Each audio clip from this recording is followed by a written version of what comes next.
Yo, what is up, guys? Today I wanted to make this video and speak on the situation that just happened over the past week. It's been almost about a week now at this point. And I just wanted to give my thoughts on it and everything like that.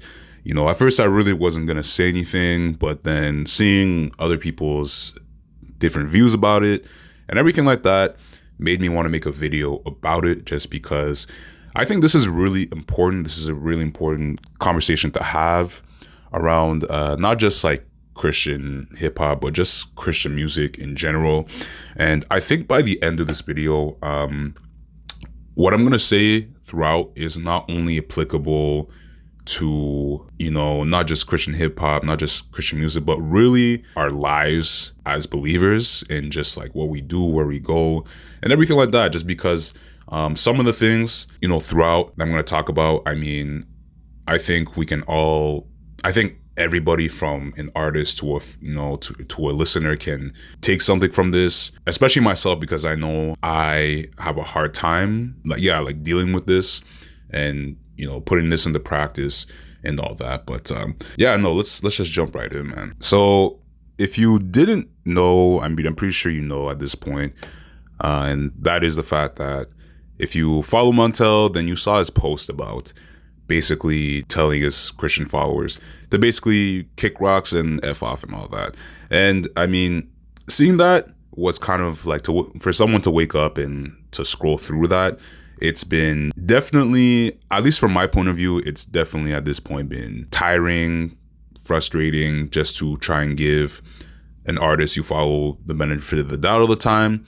And then you try to give them the benefit of the doubt, and then now they're basically telling their older followers to basically just kick rocks and all that. And you got a lot of mixed responses from this reaction. A good amount of people just supporting him, people from other spaces and spheres of music that support him 100% on this post. Other people, you know, other Christians that are upset at what he said.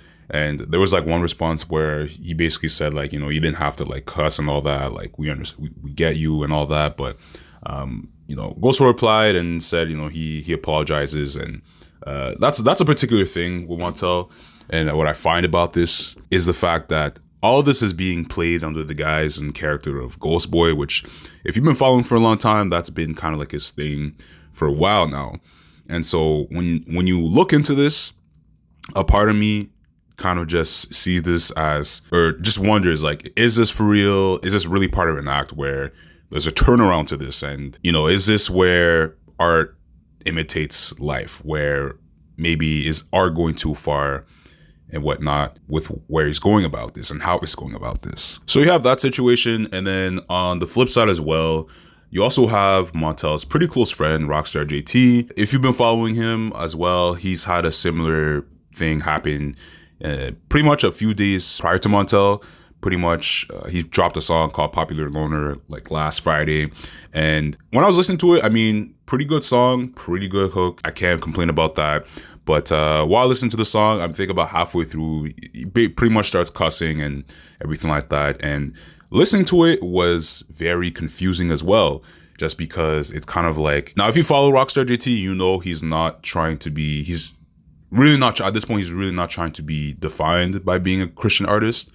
But at the same time, it's kind of like, you know, if you started out in the space and you still bounce around collaborations around the space and you're still kind of known around the space, it's kind of like, it's kind of strange to want to make this type of music.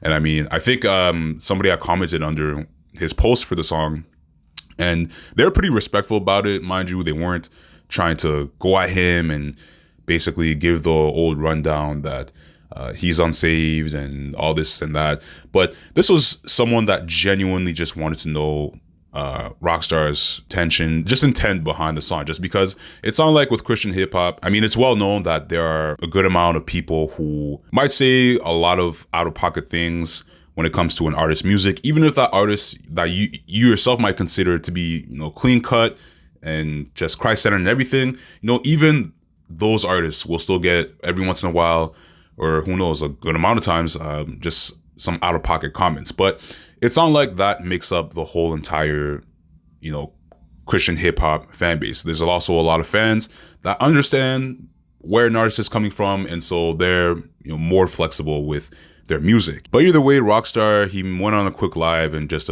addressed this guy and just really addressed Christian fans. And basically what he addressed is basically what I'm going to address in this video, just because I think it applies to all of us. And it's mainly two things I want to talk about. But the first thing is how we get to this point.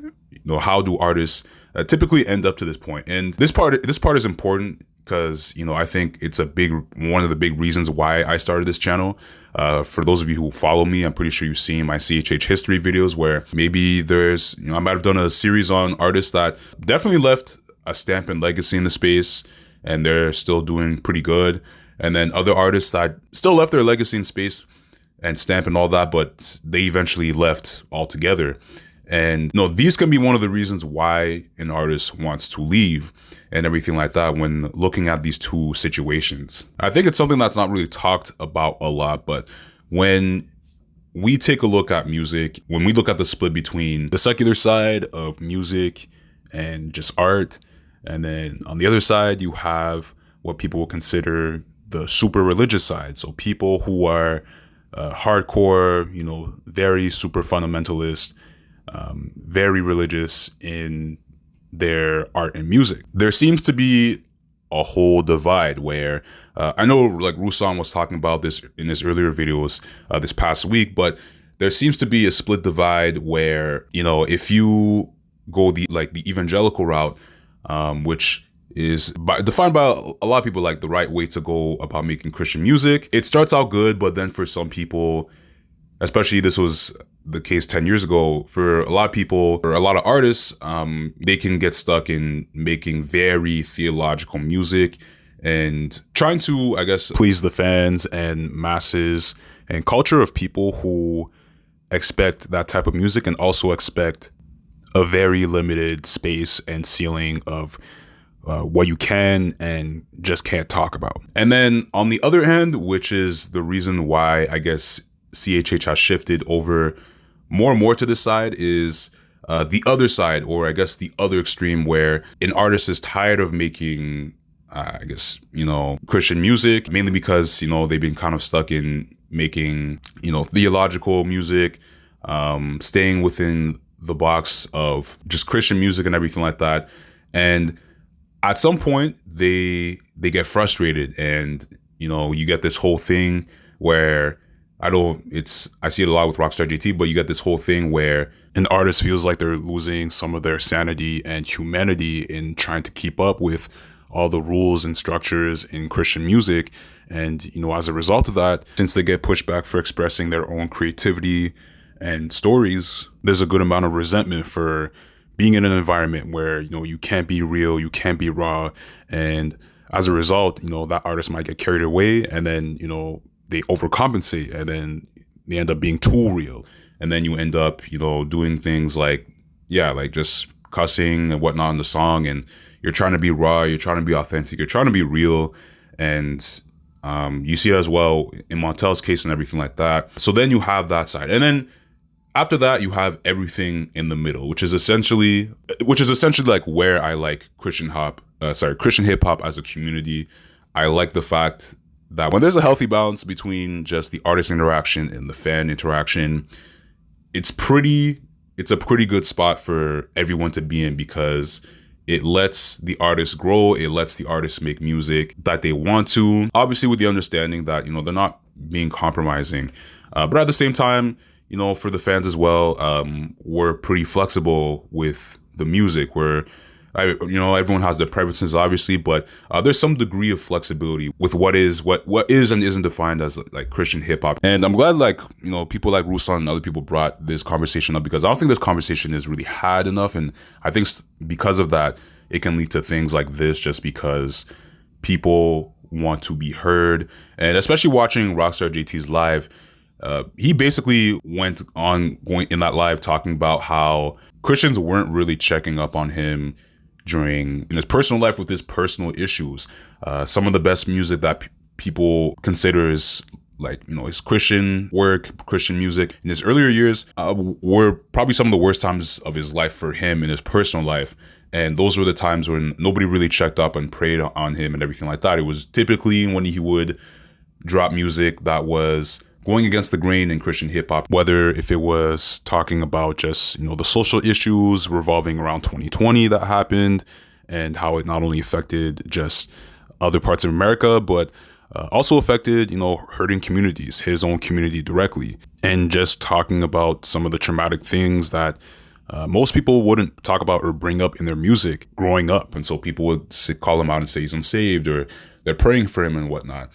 They weren't really saying that they were praying for him when, you know, things were going well. And especially with that part, with, you know, praying for people as well, just kind of, you know, not really knowing who he is as a person, not just as an artist, but who he is as a person. And as a result of that, he struggled a lot and everything like that. And as a result, now I guess that's what led to the reason why he dropped his song Popular Alone and everything like that, just because he wants to be real, he wants to be himself, he wants to express like what he had to battle through in the dark and everything like that. And by the end of the live, he basically talked about something that definitely hits home, but he talked about the fact that nobody didn't really check up on him, not as an artist, but just as a person.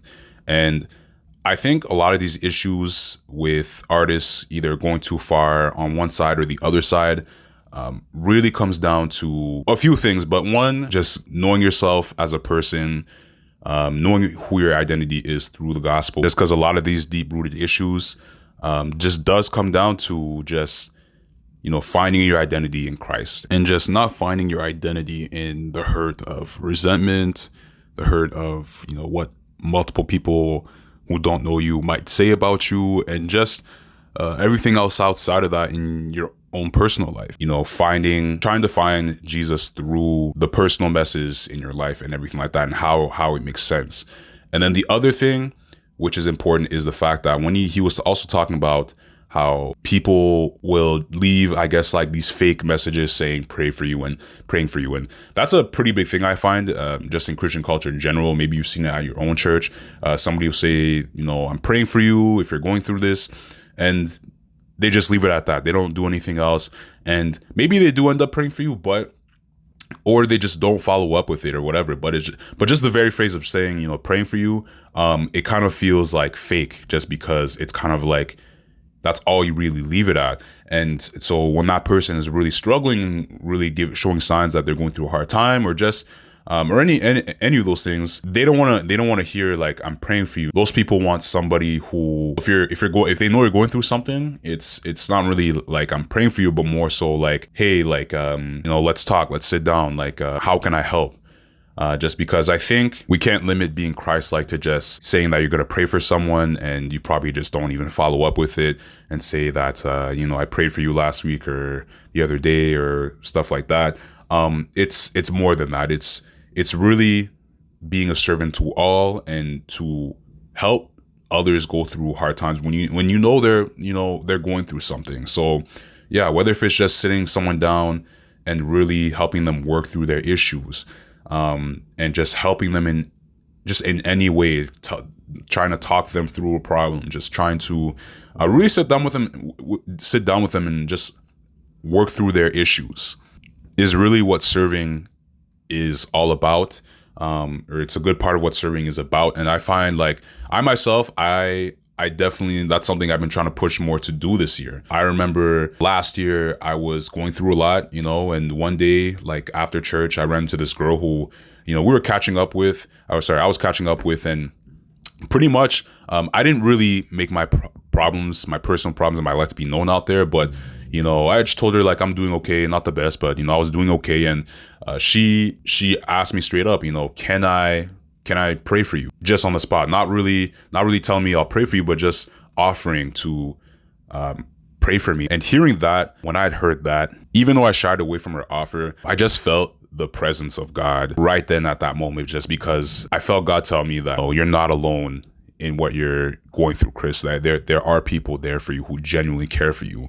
And I think that's what we have to do more just as believers, just really check up on people, not only as artists, but as people. And I'm not trying to say that you're just gonna run up on these artists' house and just like offer to pray for them or just offer to do things for them.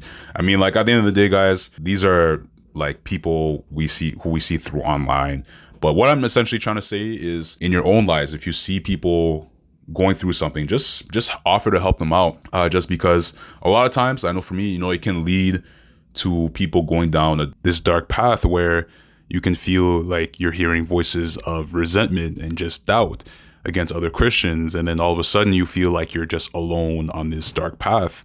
And then the very last thing I want to address is the fact that not everything an artist does is always going to be in the right. I do believe that there are things worth questioning that an artist may do that, might not be right. I don't believe that an artist can just say any and everything. And then, when somebody raises a question about it, that, they're immediately cast off as being judgmental and everything like that. I do believe things are worth questioning, just because if we as a listener are expected to be flexible with the person's art, then at the same time, when someone comes up and just genuinely wants to know what your intent is behind a song or a piece of art or whatever it is, don't be surprised when people do get confused. And I would say it is disingenuous if you do move around this space not really acknowledging that, just because a lot of people do sign up, to hear some sort of,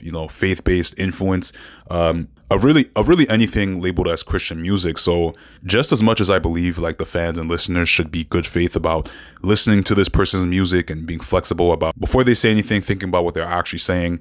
At the same time, I think the artist should be, honest about where they're coming from and everything like that, and flexible as well, pretty much, with the listeners. But I think that's probably the best way to operate around, the space of Christian hip hop. But that's pretty much it, guys. Let me know what you think. Do you think, my commentary was kind of, in the right, in the wrong, or whatnot? Let me know what you think in the comments below. Thanks.